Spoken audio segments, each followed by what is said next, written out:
दोस्तों हाल ही में एडवर्ड नाम के एक शख्स ने एक वीडियो में दावा किया है कि वो टाइम ट्रैवल करके साल 5000 में गया था। जब वो टाइम ट्रैवल कर फ्यूचर में गया था तो उसके पास कैमरा भी था। उस कैमरे की मदद से उसने कई सारी तस्वीरें भी क्लिक की थी। इनमें एक तस्वीर एडवर्ड ने शेयर भी की है। इस तस्वीर में देखा जा सकता है कि एक शहर पानी के अंदर डूबा है। इस बारे में एडवर्ड का कहना है कि पानी में डूबा खूबसूरत शहर लॉस एंजलिस है। ये शहर ग्लोबल वार्मिंग यानी जलवायु परिवर्तन के चलते पानी में डूब गया। इसके आगे एडवर्ड ने कहा कि दुनिया का अंत जलवायु परिवर्तन की वजह से होगा। सभी बड़े और छोटे शहर पानी में डूब जाएंगे। अब दोस्तों एडवर्ड की बातों में कितनी सच्चाई है इसके बारे में तो कुछ नहीं कहा जा सकता है, लेकिन इस बारे में कोई दो राय नहीं है कि वर्तमान समय में ग्लोबल वार्मिंग चिंता का विषय है। विश्व के सभी बड़े और छोटे देश मिलकर ग्लोबल वार्मिंग पे काम कर रहे हैं। इसी क्रम में वैज्ञानिकों ने भी दावा किया है कि अगर मिलकर कदम नहीं उठाए जाते हैं तो जलवायु परिवर्तन के चलते विश्व के कई खूबसूरत शहर पानी में डूब जाएंगे। जी हाँ दोस्तों, ये सच है और इनमें भारत के कुछ बहुत ही लोकप्रिय शहर भी शामिल हैं। अगर आप भी जानना चाहते हैं इन शहरों के बारे में तो बने रहे हमारे साथ वीडियो के अंत तक। इस लिस्ट में सबसे पहला नाम आता है जकार्ता का। दोस्तों जकार्ता इंडोनेशिया का एक जाना माना शहर है जहां भारी संख्या में लोग रहते हैं। ये इंडोनेशिया के उन शहरों में से एक है जहां सबसे ज्यादा चहल पहल रहती है और तो और कई अंतर्राष्ट्रीय सम्मेलन भी यहाँ होते रहते हैं। लेकिन इन सबसे अलग लोग कहीं न कहीं इस बात से अनजान है कि ये शहर जो आज इतना चहल पहल भरा है वो आने वाले समय में डूबने वाला है। जी दोस्तों ये सच है और अगर आपको भी हमारी बातों पर विश्वास नहीं हो रहा तो आपको बता दें कि यहाँ की सरकार ने इस बात की खुद पुष्टि की है कि आने वाले समय में जकार्ता शहर डूब जाएगा, जिसके चलते वहाँ की सरकार ने जकार्ता को छोड़कर वहाँ की राजधानी किसी और शहर को बनाने का निर्णय लिया है, क्योंकि वो खुद ये बात जानते हैं कि कितनी जल्दी वो अपने एक महत्वपूर्ण शहर को खोने वाले हैं और इसका कारण भी ग्लोबल वार्मिंग ही है। ढाका। दोस्तों हमारा पड़ोसी देश बांग्लादेश और बांग्लादेश की राजधानी ढाका का एक बड़ा हिस्सा साल 2050 तक पानी में डूब जाएगा, क्योंकि वहाँ की जलवायु में अत्यधिक परिवर्तन आ रहा है, जिसके चलते वहाँ बड़े पैमाने पे ग्लोबल वार्मिंग हो रही है, जिसके चलते ही आए दिन बांग्लादेश में बाढ़ आने की खबर न्यूज में सुनने को मिल जाती है। और तो और वैज्ञानिकों की माने तो जलवायु परिवर्तन के चलते वातावरण के तापमान में बढ़ोतरी होने से इस देश के 70% से अधिक हिस्से को विनाशकारी बाढ़ का सामना करना पड़ सकता है। यही नहीं, अगर ऐसे ही चलता रहा तो आने वाले समय में ढाका का वर्ल्ड मैप पर नामो निशान देखने को नहीं मिलेगा। एम्स्टर्डम। दोस्तों नीदरलैंड्स की राजधानी एम्स्टर्डम और रॉटरडैम जैसे शहर कम ऊंचाई पर हैं। ये नॉर्थ सी के नजदीक है। डच देश बाढ़ से बचाव के लिए अपनी तकनीक को लेकर दुनिया भर में प्रसिद्ध है, लेकिन जिस हिसाब से समुद्री जल स्तर बढ़ रहा है उसे देखकर लगता नहीं कि इस देश के कुछ खूबसूरत शहर बच पाएंगे। कोई भी डैम, बैरियर, फ्लड गेट इन्हें नहीं बचा पाएंगे, लेकिन अगर इनकी तकनीक को सुधारा जाए या फिर अपग्रेड किया जाए तो इन शहरों को कुछ समय के लिए बचाया जा सकता है। Basra city, Iraq. दोस्तों इराक का मुख्य बंदरगाह शहर बसरा शटल अरब नदी फारस की खाड़ी से मिलती है। कई सारी नहरों और ब्लैक वाटर चैनल्स के जरिए यह शहर खाड़ी से जुड़ा है। इसकी वजह से शहर के आसपास काफी दलदली इलाका भी है। अगर समुद्री जल स्तर बढ़ता है तो इस शहर को खतरा है। सबसे बड़ी दिक्कत यह है कि पानी से होने वाली बीमारियों से बसरा लगातार जूझता रहता है। अगर बाढ़ आई तो इस शहर में काफी ज्यादा नुकसान हो सकता है। ये नक्शे से खत्म भी हो सकता है। New Orleans, USA. अमेरिका के न्यू ऑरलीन्स शहर के बीच से नहरों और जलीय शाखाओं का जाल बिछा हुआ है। ये जाल इस शहर को बाढ़ से बचाता है। इसके उत्तर में लेक मोरपास, दक्षिण में लेक साल्वाडोर और एक छोटी झील है। अगर ये सुरक्षा जाल न हो तो न्यू ऑरलीन्स में भारी तबाही आ जाएगी, लेकिन इनके बावजूद अगर समुद्र जल स्तर तेजी से बढ़ता है तो इस शहर के लिए खतरा है। इस शहर के फेमस इलाके जैसे कि द बालोक सी और जॉन लफीट वाइल्ड लाइफ प्रिजर्व को ज्यादा खतरा है। जरा सा पानी का स्तर बढ़ने पे ही ये डूब जाएंगे। Venice, Italy. इटली का वेनिस शहर पानी के बीच में बना है। यहाँ पर हर साल हाई टाइड से बाढ़ आती है। इस शहर में दो तरह का खतरा है, पहला समुद्री जल स्तर बढ़ने का और दूसरा ये शहर अपने आप डूब रहा है। ये हर साल 2 मिलीमीटर नीचे धंस रहा है।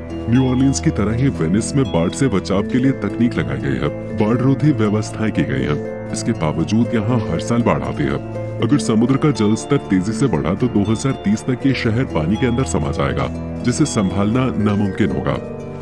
हो ची मिन्ह सिटी, वियतनाम। दोस्तों वियतनाम के पूर्वी इलाके में बसा ये शहर पूरी तरह से समतल है। समुद्र तल से इसकी ऊंचाई ज्यादा नहीं है।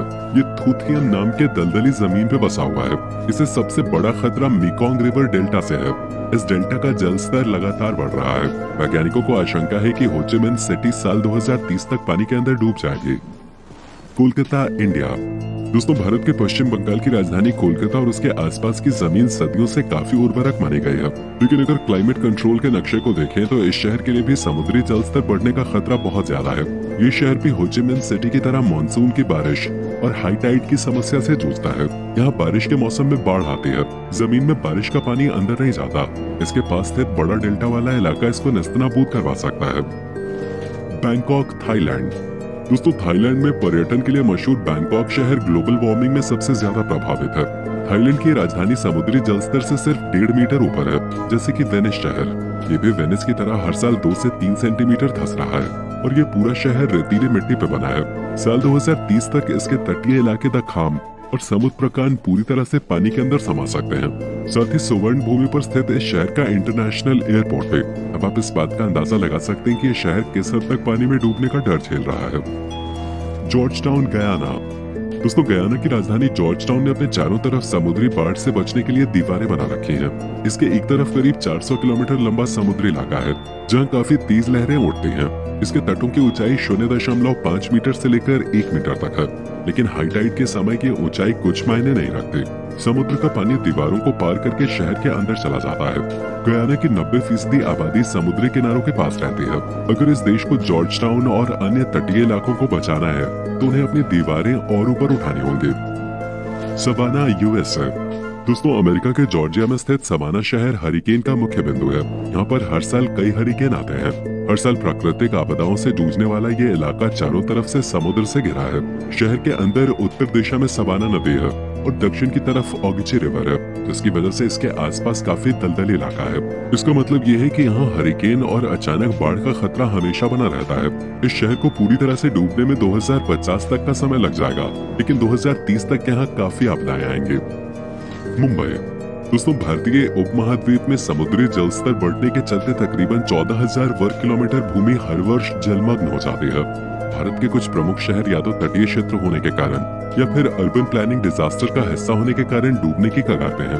इनमें मुंबई का नाम सबसे ऊपर है, जो तटीय क्षेत्र होने के चलते न केवल साइक्लोनिक एक्टिविटीज से जूझ रहा है, बल्कि अनप्लान्ड इवैक्यूएशन के कारण मानसूनी बारिश में भी ये शहर पानी में डूब रहा है। इसका खमियाजा जनता को जान माल का नुकसान झेलकर उठाना पड़ता है। साल 2005 में आई मुंबई की बाढ़ को भला कौन भूल सकता है, जिसने आर्थिक राजधानी की रफ्तार को रोक दिया था।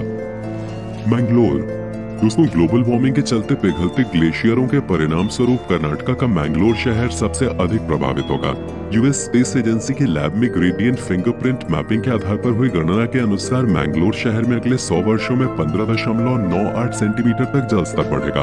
और अगर ये जल स्तर ऐसे ही बढ़ता रहा तो वो दिन दूर नहीं जब हम अपने देश के इस ऐतिहासिक शहर को खो देंगे। काकीनाडा। दोस्तों, आंध्र प्रदेश का काकीनाडा भी वैश्विक तापमान वृद्धि के असर से प्रभावित हो रहा है और आगामी 100 वर्षों में यहाँ का जल स्तर 15.16 सेंटीमीटर के आसपास तक बढ़ जाएगा, जो एक बड़ा खतरा होगा। फिलहाल ये क्षेत्र साइक्लोनिक एक्टिविटीज और भूगर्भीय उथल पुथल के कारण सुर्खियों में रहता है। अगर आपको मालूम हो तो साल 2011 में यहाँ स्थित श्यामला सदन लगभग 1 मंजिल तक धरती में धंस गया था। इसके बाद से समय समय पर यहाँ से ऐसी न्यूज सामने आते रहे हैं, लेकिन इसके बाद भी हम भारतीय इस क्रिटिकल सिचुएशन को बहुत ही लाइटली ले रहे हैं, जो कि आने वाले समय में हमारे लिए ही हानिकारक हो सकती है। दूसरे देश क्या कर रहे हैं इस पर ध्यान न देकर इस बात पे हमें ध्यान देना चाहिए कि हम अपनी भूमि को बचाने के लिए क्या कर सकते हैं। दोस्तों, उम्मीद करते हैं आपको इन शहरों के बारे में जानकर आश्चर्य हुआ होगा। और अगर आप इन शहरों में नहीं रहते हैं और खुद को सेफ समझते हैं तो आपको बता दें कि आज तो इन शहरों के ऊपर ही संकट के बादल हैं, लेकिन कभी न कभी आप भी इन बादलों की बारिश के बीच जरूर आओगे। तो मिलकर उठाते हैं हाथ और छेड़ते हैं ग्लोबल वार्मिंग के खिलाफ जंग आगाज। अगर आपको हमारी ये पहल पसंद आई हो तो वीडियो को लाइक करके अपने दोस्तों के साथ शेयर करना न भूलें और ऐसी ही वीडियोस के लिए इस चैनल को सब्सक्राइब करके बेल नोटिफिकेशन को भी जरूर ऑन कर लें। धन्यवाद।